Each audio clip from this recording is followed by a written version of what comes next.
دامت برکاتہم العالیہ، باوجود اس کے کہ ان کی صاحبزادی کو تکلیف ہے اور وہ ابھی ہسپتال میں ان کو لے گئے ہیں، تو انہوں نے اپنی صاحبزادی کو گھر والوں کے سپرد کیا اور ہمارے پاس تشریف لائے۔ یہ پروگرام ان کا اپنا پروگرام ہے، وہ کیونکہ ہمارے خاص ہیں، ہمارے دل میں ان کی محبت ہے، ہمارے قلب میں ان کی عزت ہے، اور الحمدللہ اس وقت پوری دنیا میں لوگ ان کے خطاب کے لیے منتظر رہتے ہیں۔ وہ ہمارے پاس تشریف لائے ہیں۔ میں دعا کرتا ہوں کہ رب العالمین جل شانہ ان کی صاحبزادی کو بہت جلد صحت یاب، اور ابھی ہمارا یہ رات دن ہمارے پاس خدمت کرنے والا قاری محمد بشیر احمد، تلاوت کے دوران کچھ یوں محسوس ہوتا تھا کہ پتہ نہیں اس پہ کوئی حملہ ہے کیا۔ اس کا بیٹا بے گناہ جیل میں ہے، اور آج اس کو اطلاع پہنچی ہے کہ اس کو تکلیف ہے، وہ تقریباً کوئی معدے میں خرابی ہے، قے اور پیٹ میں درد اور اس قسم کی تکلیف میں مبتلا ہے، اس لیے وہ مغموم تھا اور غم کی کیفیت میں قرآن پاک کی تلاوت کر رہا تھا۔ اللہ تعالیٰ تلاوت قرآن پاک کے صدقے ان کے بیٹے کو جلد رہائی عطا فرمائے اور ہر بیماری سے محفوظ اور ہم سب پر بھی کرم فرمائے۔ مفتی صاحب کمرے میں نہیں ہیں، یہ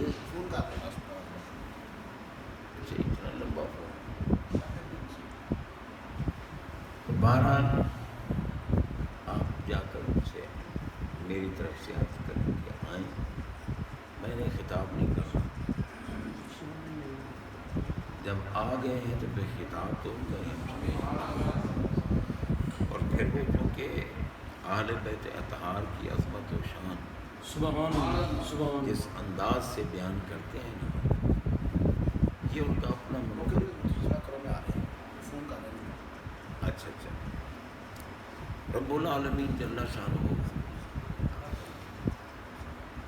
ان کو بھی قلبی سکون عطا، کیونکہ یہ بہت بڑی پریشانیاں ہوتی ہیں اور ہم تو خود چاہتے ہیں۔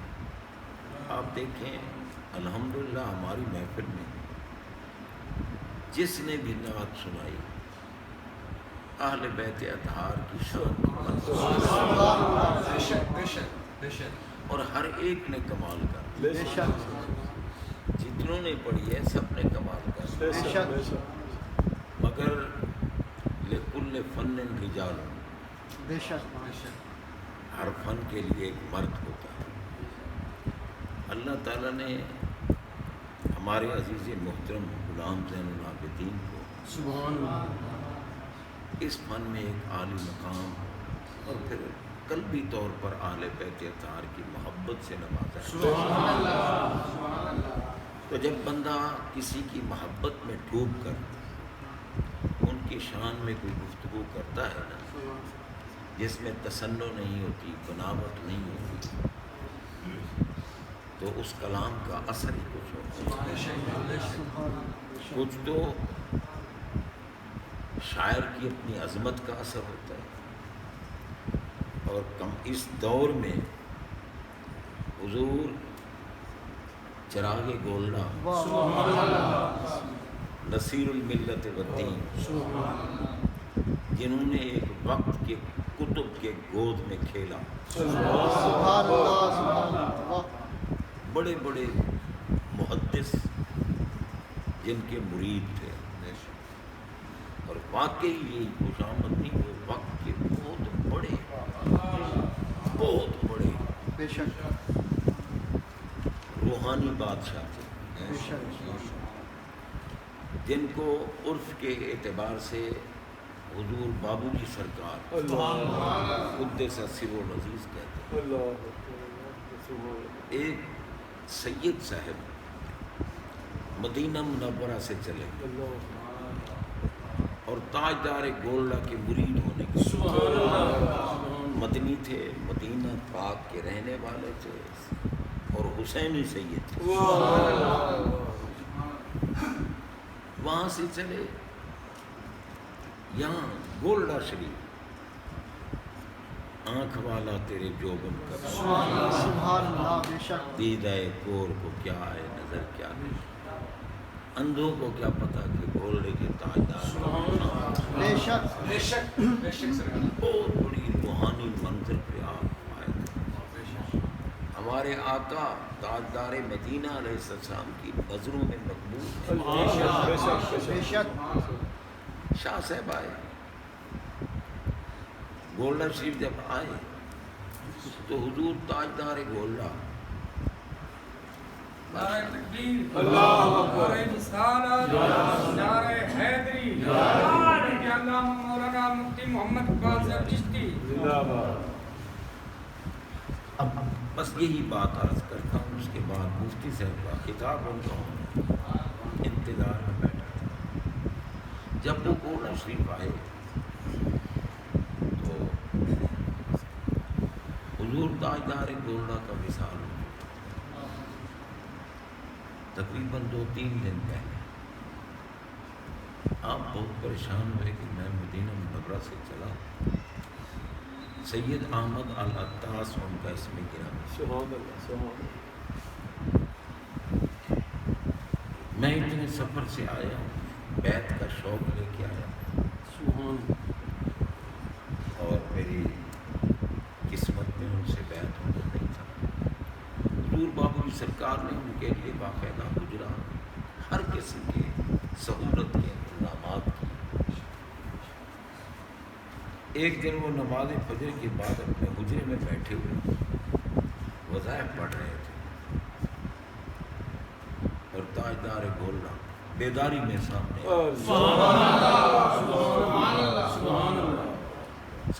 گئے اور وہ رو رہے تھے شاہ صاحب، صرف اسی بات پر کہ میں آیا ہوں میری قسمت دیکھی۔ آپ میں شاہ جی رو کیوں رہے؟ مجھ میں اور میرے بیٹے غلام محی الدین میں کوئی فرق نہیں، ان سے بیعت کر۔ شاہ صاحب نے پھر ان سے بیعت کی۔ بیعت ہونے کی 1-2 دن 3 دن جو بھی تھے بہرحال واپس چلے۔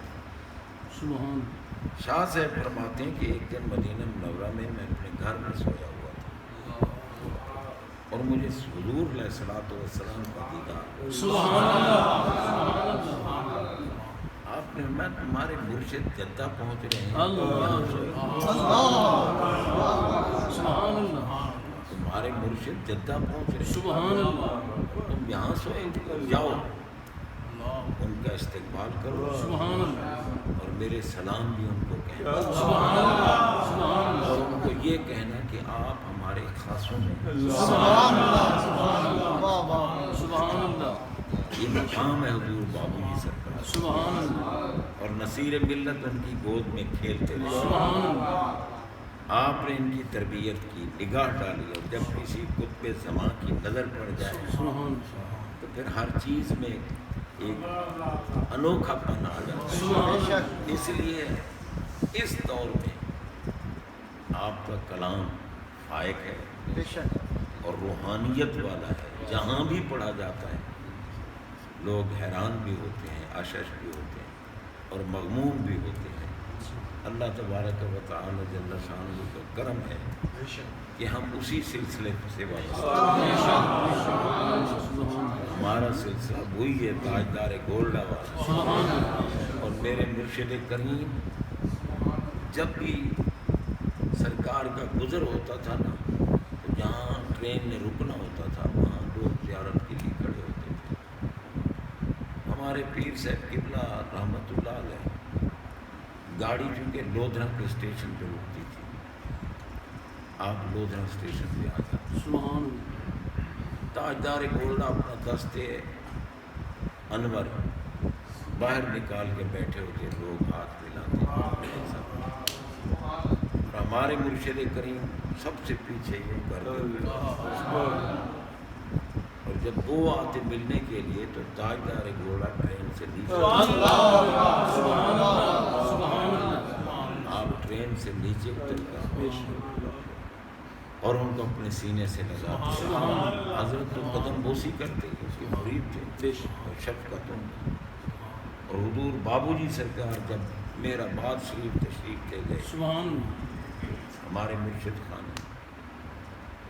تو ہمارے پیر صاحب قبلہ نے ان کے کچے پکے مکان ہوتے تھے, انہوں نے ایک بلڈنگ تعمیر کرائی کہ جب میرا مرشد دادا آئے گا تو اس میں سبحان اللہ. اور آپ جب مسجد سے اس بلڈنگ کی طرف آپ کو لے کے جا رہے تھے, آپ چونکہ مرید تھے, غلام تھے, اور بابو جی سرکار عمر میں بھی ہمارے پیر صاحب سے 1 سال بڑے تھے. تو پیر صاحب قبلہ پیچھے چلے, بابو جی سرکار رک گئے. ہمیں شاہ جی کچھ یہ کہتے نے عرض کی حضور میں آپ کا غلام ہوں. بہرحال بابو جی سرکار سے آگے تو وہ نہ چلے, لیکن بابو جی سرکار ہم کو بھی ان سے آگے نہیں چلے, برابر چلتے. اور ہمارے پیر صاحب قبلہ پہلے اپنے والد گرامی کا عرس پاک کراتے تھے. عرس پہ قوالی نہیں کراتے تھے, نعت خوانی ہوتی تھی, قوالی نہیں ہوتی تھی. تو جس دن بابو جی سرکار وہاں تشریف لائے, کسی نے ان کو جب دونوں اکٹھے چل رہے تھے نا, کسی نے عرض کر دی حضور آپ کے آستانہ پر تو روزانہ قوالی ہوتی ہے, ہمارے مرشد پاک قوالی نہیں سنتے. اور میں ہوں سنیا کر بس یہ نہیں کہ شاہ جی سنیا کرو یا نہ, ہوں سنیا کرو. اس دن کے بعد پھر ناغا نہیں ہوا.